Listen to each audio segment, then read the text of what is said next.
Hey, salut tout le monde, ici Squishy ici Erwan, on se retrouve depuis un petit moment, on n'a pas trop pu poster de vidéo, ni Flavien ni moi pour la vie fait que, Flavien a déménagé, il est revenu sur Paris, moi j'ai passé mon diplôme, et après je suis aussi revenu sur Paris il y a vraiment une journée à l'heure où je tourne, donc on a pas mal de choses à gérer, donc on n'a pas trop sorti de vidéo, mais là, bon, on a pris des petites vacances, quoi, on va dire, mais là on va essayer de revenir un peu plus régulièrement.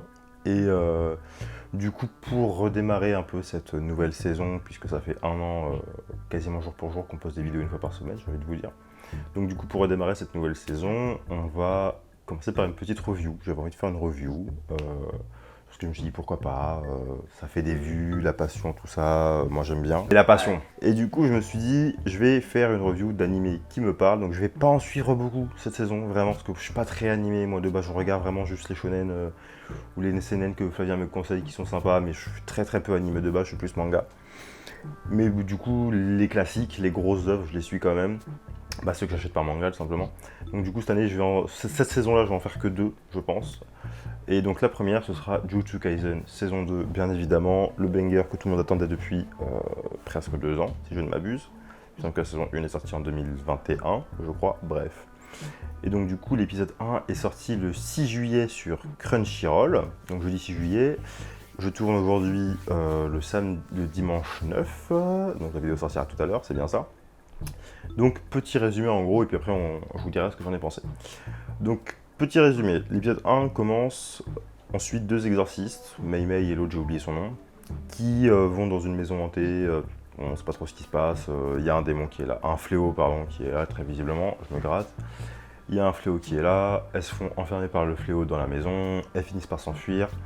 Le fléau surgit, voilà, et là c'est Gojo qui arrive et qui bute le démon de façon évidemment très stylée parce que c'est Gojo et bref, vous êtes tous fans de Gojo, vous savez tous de quoi je parle. Et donc là on voit qu'il est plus jeune et donc on comprend très vite que nous sommes dans un arc flashback. Ce qui peut être un peu surprenant parce que on s'attendait à reprendre directement après les événements de la saison 1, mais ils ont fait le choix de faire un arc flashback pour commencer la saison 2, pourquoi pas. Et donc du coup dans cet arc il y a aussi le personnage de Geto. Geto qui est le méchant avec les cheveux noirs là, qui est assez mystérieux dans la saison 1. Il fait des choses sans vraiment trop faire, il manipule dans l'ombre, on sait pas trop c'est quoi ses intentions encore. Personnage assez mystérieux mais qui attise la curiosité. Et du coup la saison 2 commence sur l'amitié Gojo-Geto quand ils étaient eux-mêmes au lycée. Donc apparemment ils ont été amis, donc voilà, c'était la révélation un peu qui a été faite, même si bon, on sait tous grâce à Twitter parce que le manga est quand même assez loin dans sa parution, bref. Donc l'arc commence là-dessus. Et ensuite, tu as la deuxième partie de l'arc où, en gros, on voit Gojo et Geto qui se chamaillent. C'est un peu des amis rivaux, quoi. C'est des amis rivaux, voilà. Bon, relation très classique de shonen. Ça marche toujours, ça fait le taf. Ils sont mignons. Shippez-les si vous voulez, bref, je suis pas en couille. Mais du coup, qui se voit attribuer une mission par un de leurs professeurs qui, aujourd'hui, dans la timeline du présent, est le directeur. Du coup, bon, on les voit tous vraiment plus jeunes, c'est assez drôle à voir. Qui doit être donc attribué une mission par Tengen qui est une entité extrêmement importante dans le monde exorciste, puisque c'est la personne qui maintient toutes les barrières et les rideaux pour cacher le monde des exorcistes aux fléaux et aux humains, de ce que j'ai pu comprendre. Et donc du coup, c'est une entité qui est immortelle et qui en gros, si j'ai bien compris, parce que c'est assez bizarre à expliquer, qui en gros, son sort d'immortalité le fait évoluer vers un niveau de conscience supérieur. Et du coup, il doit lui-même se reboot tous les je ne sais plus combien de centaines d'années pour ne pas oublier son humanité et devenir potentiellement hostile à l'humain.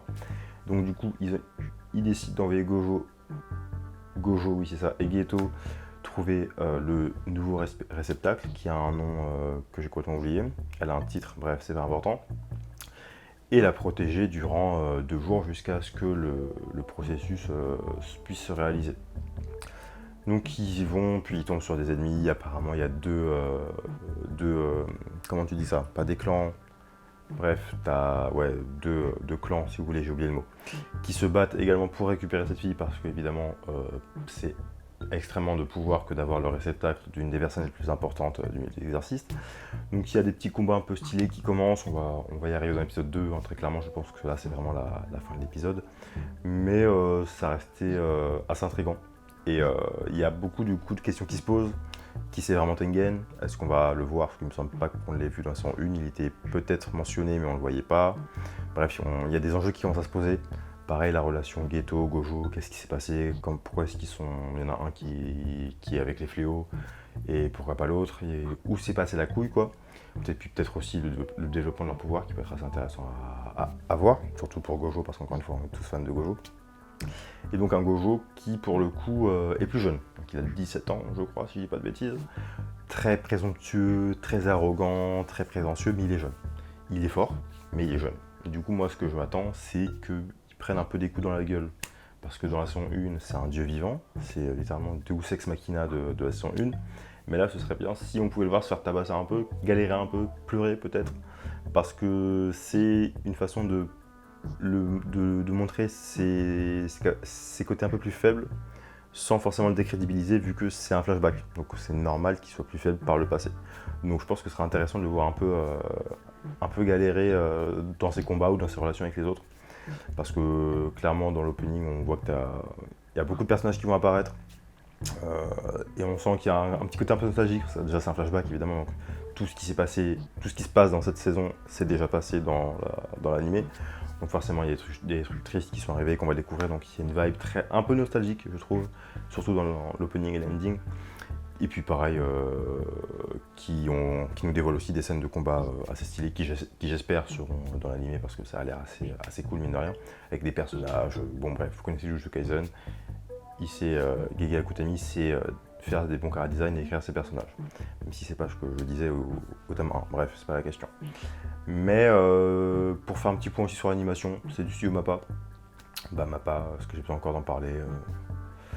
Je suppose que je vais pas m'éterniser sur la question. C'est beau, c'est fluide, c'est bien animé, la mise en scène est impeccable, la musique est grave cool, l'ambiance est pesante, les couleurs sont très bien gérées, les lumières, on voit tout ce qu'il faut là où il faut. Même si c'est très bizarre de dire ça comme ça, mais c'est beau, c'est bien animé, je sais pas quoi vous dire de plus, donc juste visuellement, c'est un bon mot pour les yeux, c'est du Mappa, on voit qu'il y a du taf, donc voilà. Après pour la parution, c'est un peu particulier de ce que j'ai pu comprendre du calendrier de Crunchyroll. En gros là c'est un arc qui va faire 5 épisodes si je ne m'abuse, donc il y en a encore pour un mois de diffusion. Ensuite il y aura 2 épisodes récap de je sais pas trop quoi, peut-être le film, je sais pas, bref. Et ensuite le 31 août commencera l'arc de Shibuya que je n'ai pas lu parce que je ne lis pas le manga, mais que j'ai bien cru comprendre que c'était une pure dinguerie. Tout le monde dit oui, Erwan, l'arc de Shibuya, tu vas kiffer, tu vas retourner ta veste. Je suis pas un grand fan de JJK à la base. Tu vas retourner ta veste, ça va être une dinguerie. Moi j'attends de voir. Je serai là pour faire des reviews. Vous pouvez en être sûr, je crois qu'il y en a pour une dizaine d'épisodes, donc je serai là jusqu'à la fin de l'année pour faire les reviews JK, arc de Shibuya évidemment. Après pour l'arc en cours, je vais pas pouvoir faire des reviews toutes les semaines, parce que je pars en Norvège d'ici quelques jours. Donc du coup je vais sûrement, quand je reviendrai, l'arc sera sûrement terminé, donc je ferai une vidéo review générale, 4 épisodes, je ferai une review générale de l'arc, ce sera beaucoup plus simple. On fera ça comme ça.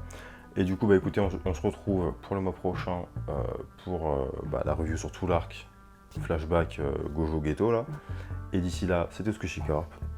À la revoyure.